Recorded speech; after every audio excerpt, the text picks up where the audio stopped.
¿Qué es el método noruego? ¿Funciona? Y como no, este vídeo lo tendría que hacer con esta camiseta. A ver si se me pega algo.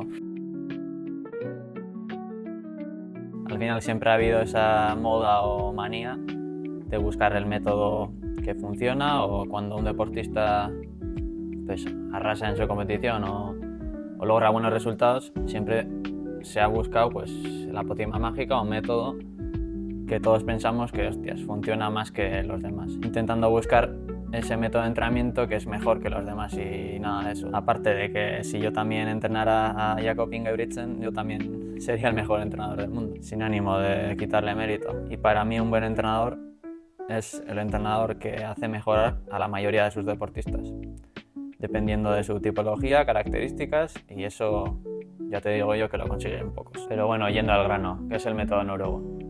Al final es un método que consiste en un alto volumen de entrenamiento, tanto de horas como horas alrededor del segundo umbral, y esto permite al corredor pues, tener una base aeróbica mal llamada muy grande. ¿Cómo lo consiguen? Pues dividiendo sesiones mañana y tarde, con una estructura habitual de martes mañana y tarde y jueves mañana y tarde entrenamientos de doble umbral, y el sábado metiendo una sesión de cuestas por encima del segundo umbral para mantener ese estímulo de alta intensidad durante la mayoría de la temporada. Está claro que este método de entrenamiento no es nada sexy ni tiene unas sesiones de la hostia, pocas florituras, pero como se han logrado muy buenos resultados con diferentes deportistas, pues empezando con Jakob Ingebrigtsen, los noruegos Blumenfeld y Gustav Iden en triatlón, y toda la gente del esquí de fondo de Noruega, pues se ha puesto de moda. Y yo lo veo como un método de entrenamiento basado en el sentido común, con un alto volumen de entrenamiento,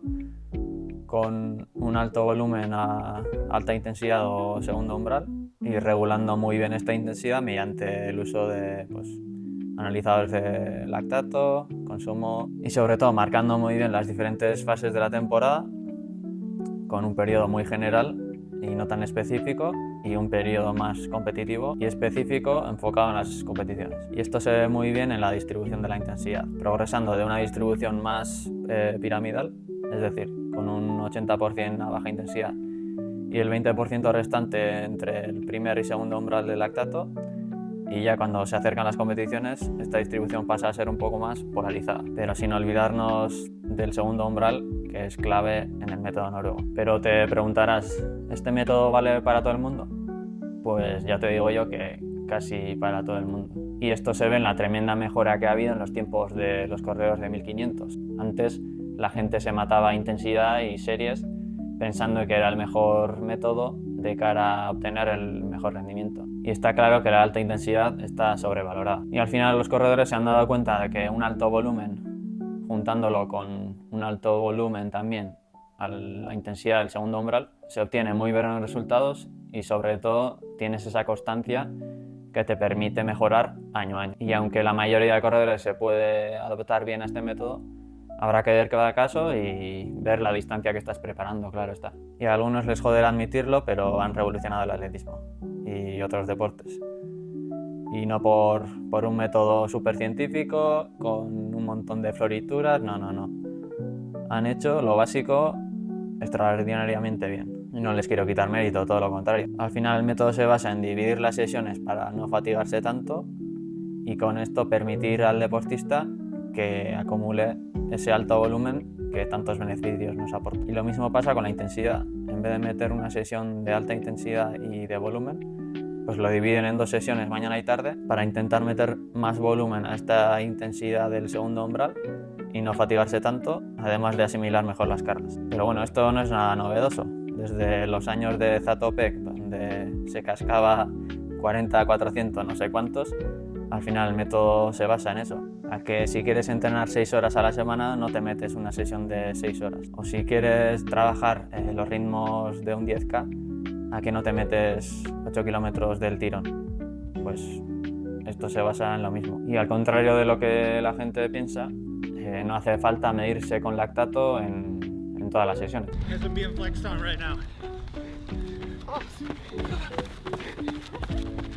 52, 53. But I have zero belief it's going to be that, so we'll see. Gustav thinks you're 4.5. 4.1. Oh! What was it? 3.9, and I'm the closest one. I know his body. I've seen that body before. El lactato y el pulso están bastante correlacionados y si sabes más o menos la frecuencia cardíaca que puedes aguantar durante un medio maratón o un esfuerzo de 45 o 60 minutos, puedes utilizar estas referencias para ajustar las sesiones de intensidad al segundo umbral. Y sobre todo yo te recomiendo que empieces de menos a más, es decir, si tienes un rango de 5 o 6 pulsaciones, empieces la sesión en el rango inferior para que no te pases de ritmo y saques todos los provechos de este tipo de entrenamiento. Por lo tanto, las dos claves que conforman este método son en alto volumen general, es decir, Jacob y compañía yo creo que se meten más de 180, 190, 200 kilómetros a pesar de ser corredores de 1500, 3000, 5000. Y lo otro es el alto volumen al segundo umbral. Esto nos permite construir una base fundamental para los corredores de fondo y en el caso del segundo umbral, tener un alto porcentaje del segundo umbral respecto al consumo máximo nos permitirá gastar menos energía pues, a esas intensidades alrededor del segundo umbral y un poco por encima. Sobre todo se basan en priorizar bien cada fase de la planificación o de la temporada y no pasarse con la alta intensidad por encima del segundo umbral, trabajándolo solo en momentos puntuales de la fase competitiva y durante todo el año, pero de una manera no tan específica, mediante las cuestas. Y no voy a cansar de decirte que te olvides de la zona 2, no es la panacea. ¿Tú te crees que Jacob corre alrededor de la zona 2 entre las sesiones de alta intensidad que tiene? No, eso es imposible porque si no, no se recuperaría de las sesiones de alta calidad. Imagínate si mi zona 2 o primer umbral está cerca de los 3:20-25, Jacob lo tendría a 3 minutos el kilómetro, 3:05, y luego ves que las sesiones de los noruegos normalmente no suelen ser más rápidas que 4 minutos el kilómetro. Y lo mismo en mi caso, o sea, yo normalmente los días fáciles no ruedo más rápido que 4:20 el kilómetro. Con esto te quiero decir que la clave está en intentar asimilar cuantas más sesiones de alta intensidad, pues mejor. Como ejemplo, si eres un corredor principiante, con una sesión a la semana pues será suficiente. Y ya si eres corredor de bastante nivel, pues podrías intentar meter 3 sesiones a la semana. Pero teniendo cuidado y si tienes la opción de meter alguna sesión en cinta, que nadie lo remarca, pero Jacob y compañía meten un montón de sesiones en cinta, porque si no, siendo corredor es imposible asimilar tanta carga con el riesgo que conlleva pues hacerlo todo en asfalto. ¿Es el mejor método de entrenamiento?